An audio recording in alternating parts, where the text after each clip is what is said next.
Às vezes a gente deixa para fazer tudo em cima da hora e nesse ano a gente tem eleições. Então a pergunta é como ganhar dinheiro em ano de eleições? Tem uma forma de ganhar dinheiro em ano de eleições? Cara, acho que tem, viu? É? Quero falar mais sobre isso, mas acho que existem mais de uma, tá? Mais de uma. É por isso que a gente fez o seguinte, ao invés de a gente ficar focando só em, vamos falar do candidato, vamos falar da direita, vamos falar da esquerda, vamos falar da história dos presidentes, etc., a gente decidiu olhar para os indicadores econômicos em ano de eleição e a gente fez uma descoberta, né, Gui? Sim. A gente descobriu que um cenário muito parecido com o que aconteceu ali entre 2014 e 2015 está acontecendo novamente hoje. E como a gente já sabe, quando a gente olha para a história, ela não necessariamente se repete, mas ela rima. Exato. Não é mesmo? Então, olhando para o passado, talvez a gente descubra o que a gente pode fazer daqui para frente e vocês vão ficar surpresos com as descobertas que esse cara aqui do meu lado fez e a gente vai compartilhar com vocês agora. Antes de começar, não deixa de se inscrever no canal, clica no botão de curtir. Ô Gui, parece que eu não tenho mais moral aqui no vídeo, então peça pra galera curtir o vídeo, vamos ver se eles aceitam essa. Pessoal, vamos curtir, se inscrever no canal, tem vídeo, toda semana aí, né, de qualidade, então vamos lá, né? Exatamente, né? Antes de a gente começar, segunda-feira agora, o Gui vai fazer uma série de aulas, né? De segunda, terça, quarta e quinta-feira, 8 horas da noite, ao vivo no YouTube, né, Gui? Exato. No YouTube vai ser a oportunidade de ouro na renda fixa 2.0. Por que 2.0? Bom, clica no link aqui e deixa seu nome e e-mail que você vai descobrir, tá bom? Vamos pro vídeo, Gui. Então vamos lá. Gui, essa tabela aqui é uma tabela muito bem feita, né? A gente vai começar a colocar ela desenhada aí na tela, mas a gente tem basicamente alguns indicadores, né? O primeiro deles é a inflação. Quando a gente olha para a inflação em 2014, 2015, 2016, a gente tem um cenário, de certa forma, parecido com o de hoje, não tem? Tem. A gente observou nesses anos, né, Tiagão, a inflação começando a acelerar. E lá em 2015 ela encerrou o ano acima de 2 dígitos, né? Acima de 10% e 60% naquele período. Pô, e quando você tá vivendo no meio da turbulência, a gente não consegue ver fim, né? Então, quando a gente estava lá em 2015, as pessoas perguntavam, cara, será que a inflação vai continuar assim? Voltou a hiperinflação no Brasil, vai acelerar e tudo mais, né? Então, primeiro ponto, quando a inflação está subindo, ninguém consegue olhar ali descendo, né? E principalmente os jornais não vão te dizer Exato, isso. dá muito menos clique, né? Então a inflação ela é a alta generalizada dos preços, né? Então se os preços eles aumentarem 10% na média, o seu salário, se ele não aumentou, você perdeu dinheiro porque você vai com a mesma quantidade de dinheiro comprar menos produtos, tá? E de fato a inflação aqui em 2015, ela fechou em 10,67%. E adivinha só, né? A inflação em 2021 foi de 10,06%. E se a gente olhar para os nossos últimos 12 meses, a nossa inflação ela ficou em quase 12%. Então temos uma semelhança muito grande. E por que é importante olhar para a semelhança? Porque quando a gente tem uma inflação alta, o governo, ele geralmente tem mecanismos para controlar a inflação e hoje ele tem os mesmos mecanismos. Então eles vão fazer ou devem fazer coisas semelhantes para nos proteger, entre aspas, da inflação. Então já começamos aqui a traçar um cenário do que deve acontecer, tá? Então quando a gente fala de inflação, a gente tem isso. Aliás, fica por aí que daqui a pouco o Gui vai te falar, de fato, não só do cenário econômico, mas quais investimentos então vão se beneficiar disso. Então, aonde você deve colocar o seu dinheiro, tá? Em outras palavras. Segunda coisa, taxa de juros, Gui. Por que tem uma semelhança da taxa de juros entre aquela época e hoje? Porque a gente está com um patamar de inflação muito parecido, né? Então, o Banco Central ele sobe a taxa de juros, né, para você desestimular a atividade econômica. Porque um dos jeitos de você trazer essa inflação para baixo é fazer com que a economia ela desaqueça, né? Infelizmente, as pessoas precisam consumir menos para que o repasse aí do aumento dos custos ele seja cada vez menos interessante para os empreendedores, para as empresas, né? E aí você desacelera a inflação. Então lá a gente fez isso e agora a gente está fazendo novamente, né? Com um patamar muito semelhante. A gente chegou em 14,25 lá, hoje a gente está em 13,25, mas muito provavelmente devemos chegar aí muito próximos. Olha que louco, né? A gente deve aumentar a taxa de juros para desaquecer um pouco a economia, olha só, né? Só que, obviamente, para controlar a inflação, que é esse monstro e que nos assola já há tanto tempo no Brasil. A gente veio de uma taxa de juros de 2% para hoje 13,25% e subindo. Próxima reunião do Copom, a gente tem uma estimativa já, Gui, de quanto deve subir a taxa?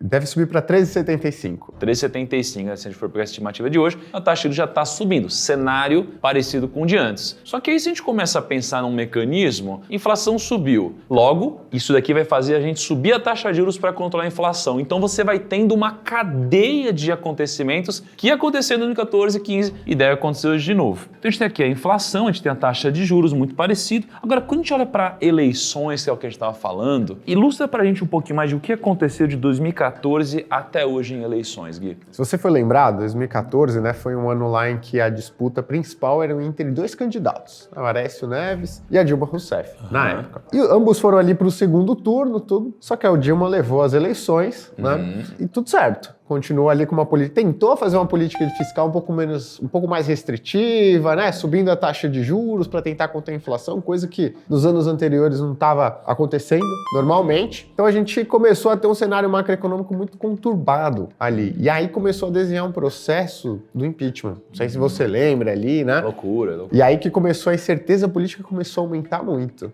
Pô, impeachment, ninguém sabe o que vai acontecer direito, né? Fazia muitos anos que a gente não passava. Então a sua incerteza política estava muito elevada. Então é algo que hoje a gente tem parecido. A gente tem um período eleitoral. É um período eleitoral marcado por muitas incertezas também, né? Será que o fiscal ele vai ficar mais restritivo? O Brasil vai abrir a torneira dos gastos? Não vai? A gente está nessa incerteza e a gente passou por essa incerteza lá naquela época. Então o que a gente tem hoje, né? Ano de eleição 2022, a gente tem essa grande incerteza do que vai acontecer e uma chance muito parecida, inclusive, de direita ou esquerda, ninguém sabe quem vai ganhar, e são coisas muito diferentes que devem acontecer aqui. Em 2018 a gente teve eleições ali, ganhou o Bolsonaro, e em 2014 a gente teve Dilma, que foi quando a gente teve muita incerteza também, tanto é que o impeachment veio muito rápido, né? Pelo menos o assunto do impeachment veio muito rápido. Então o que a gente tem? Incerteza, inflação alta, taxa de juros alta, incerteza, coisas muito parecidas que aconteceram. Agora, quando a gente olha então para investimentos, os investimentos eles tendem a precificar um pouco desse risco e dessa incerteza. Então, num momento de risco, aparecem geralmente taxas muito maiores do que costumam aparecer quando está num cenário de estabilidade. Se você for comparar Brasil com os Estados Unidos, é óbvio que aqui os investimentos vão pagar mais, porque ninguém é maluco de investir num lugar com mais risco, pagando menos. Então, no cenário aqui de 2014 e 2015, a gente teve uma alta gigantesca em alguns títulos específicos de renda fixa. Fala um pouquinho sobre isso, Gui. O que aconteceu lá em relação a títulos de renda fixa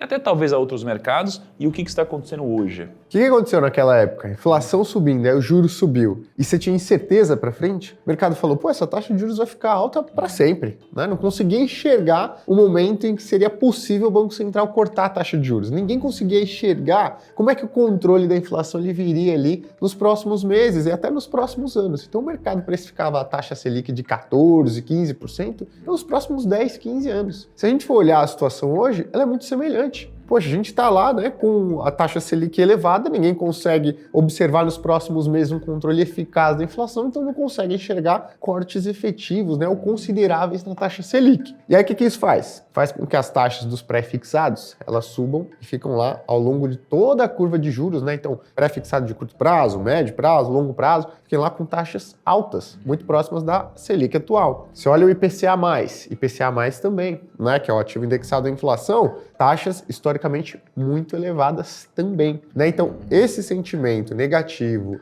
com a alta da Selic tende a precificar que a taxa de juros no Brasil fique alta pelos próximos anos, né? Então, isso é o que aconteceu lá atrás, isso é o que está acontecendo de novo. E as pessoas sempre falam, mas naquela época, Gui, cara, tava alto, mas pô, hoje é diferente. Porque hoje a gente não consegue enxergar nem o resquício de melhora, mas as pessoas esquecem que naquela época também era muito difícil você enxergar, né, um vislumbre de melhora, tá? Então, é mais ou menos isso que está acontecendo. Então, olha só, o que a gente está vendo? As pessoas têm memória curta, tá? E naquela época, cenário de incerteza, 2014, Dilma, 15, impeachment e tal, as pessoas elas tinham tanto medo e elas achavam tão improvável, né, a coisa melhorar rápido, que elas projetavam que a taxa de juros ia ficar alta por muito tempo. E hoje, adivinha só, as pessoas continuam projetando que a taxa de juros vai ficar alta por muito tempo. Só que a gente esquece o que já aconteceu na história. Porque assim como a gente teve uma taxa alta de juros lá atrás, eu vivi épocas onde eu investia e eu via taxas de mais de 20% ao ano, né? Então a gente esquece do que acontece na história. E a taxa caiu para 2%. Só que agora ela voltou para o patamar alto e parece que a gente já esqueceu que a gente veio de 2%. Então tem um pouco disso acontecendo, né? Em 2014, tinham títulos no Tesouro IPCA pagando inflação mais 6,4%, inflação mais 6,17%. Em 2015, a gente chegou a ter inflação mais 6,20% a 7,4% ao ano. E hoje a gente vê títulos talvez ali na casa de inflação mais 6,8% ao ano. Então você vê que tem taxas muito semelhantes com aquelas que a gente tinha há um tempo atrás, tá? Quando a gente olha para a dívida, né? Porque o país funciona como a sua conta de casa aí. Você tem o seu salário, que é o quanto você ganha, né? E você tem os seus gastos, que é o que você usa para você sobreviver, para você investir, para você bancar sua comida, sua alimentação, segurança da sua família. O país funciona da mesma forma, quase que a mesma forma. Ele tem o que ele arrecada e ele tem o que ele gasta, tá? Qual que é a relação de dívida antigamente com hoje em relação à produção do país, Gui? Bom, hoje a dívida PIB ela está num percentual maior do que aquela época, né? A gente trabalhou lá em 2014, 2015 com uma dívida PIB de mais ou menos 65%, né? Ou seja, tudo que o Brasil produz, a soma, em um único ano de bens e serviços, a gente devia mais ou menos 65% daquilo. Hoje a expectativa é que a gente encerre o ano de 2022 com essa dívida PIB, né, de 75%. É mais ou menos como se eu falasse assim, eu ganho 100 mil reais no ano. Lá em 2016, eu estava devendo 65 mil, né, no banco. E agora eu estou devendo 75 mil. É uma piora, né, do seu perfil de dívida. Você está devendo um pouquinho mais, tá? No caso do Brasil, são centenas de bilhões de reais, mas o que importa é o percentual do PIB, né? Só qual que é o ponto, tio? Lá no ápice da pandemia, em 2020, o mercado acreditava, né, as expectativas apontavam para o endividamento PIB agora, em 2022, de 100% do PIB. Então todo mundo olhava e falava, cara, essa pandemia ela vai se arrastar. Você lembra que as expectativas de vacinação eram de começar em 2022, no ano agora. Agora a gente está com o percentual, né, da população vacinada muito alto. Então, a gente teve uma surpresa positiva do lado fiscal de endividamento muito alto. A gente esperava que a gente chegaria agora, nesse ano de 2022, devendo 100% do PIB. E a gente está devendo 75% do PIB. Isso impactou os preços dos ativos? Não. Por quê? Porque tá todo mundo olhando a expectativa, tá todo mundo incerto com o período eleitoral e tudo mais. Só que na minha visão é quando isso passar, o preço dos ativos eles vão passar finalmente a incorporar essa, não dá para dizer que é a melhora, mas é esse resultado melhor do que o esperado pelo mercado, muito considerável, que inclusive as agências internacionais aí de rating já reconheceram, inclusive melhoraram a perspectiva de rating, né, de nota de crédito do Brasil aí nas últimas semanas. Então isso é super importante. E além disso, falando ainda de fiscal, semelhança. De 2014 a 2015, a gente tinha um fiscal que era expansionista, né? A gente estava gastando muito mais do que estava arrecadando. E em 2016, a gente passou a implementar algumas regras mais duras para gastos.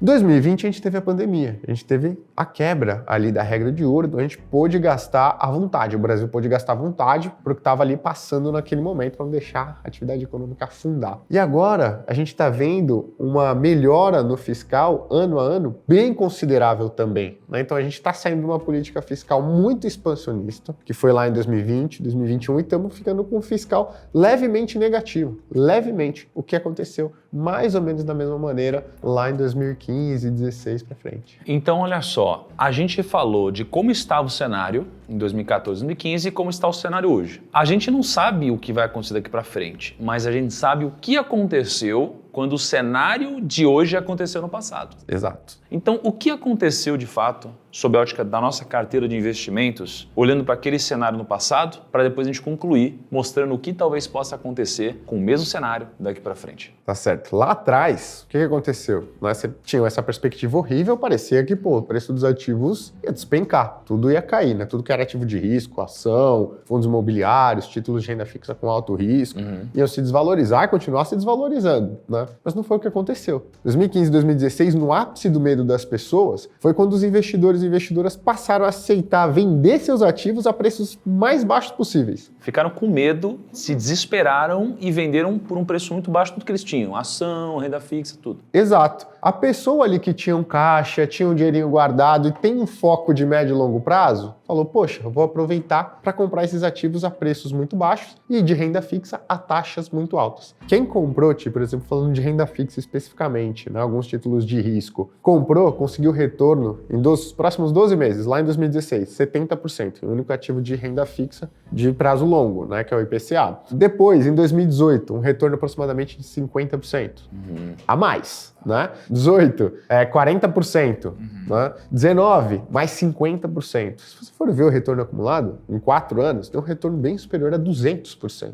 Caramba, Multiplicação de renda fixa. Pô, não parece nem renda fixa isso Não aí. parece renda fixa, né? Então, a gente conseguiu ter esse nível de retorno lá atrás. E olhando para frente hoje, foco de médio e longo prazo, eu acho que a gente vai conseguir ter taxa de retorno, talvez não seja a mesma, mas muito atrativa. Eu tenho uma convicção alta. Se eu fosse falar de top 3 investimentos que se beneficiariam hoje com esse cenário, quais seriam para você? Cara, para mim, acho que tem que ter, falar de classes de ativos. Tá bom. Tá? Renda fixa, inflação de longo prazo, certo? Tá bom. Ações, eu acho que vão se beneficiar muito, porque estão muito descontadas por conta dessa alta expectativa de juros para os próximos 10, 15 anos, e fundos imobiliários. Também gosto bastante porque a alta da Selic afeta muito a procura por fundos imobiliários. Todo mundo sai de fundo imobiliário e quer pegar lá uma taxa Selic. Ou seja, basicamente você fazer a migração de ativos de baixo risco para ativos com risco maior no momento que as pessoas estão fugindo para ativos de risco, na verdade. Perfeito, é um movimento anticíclico, inverso, né? Exatamente. Legal. Muito bom. Ô Gui, você deu uma aula aqui, né, hoje,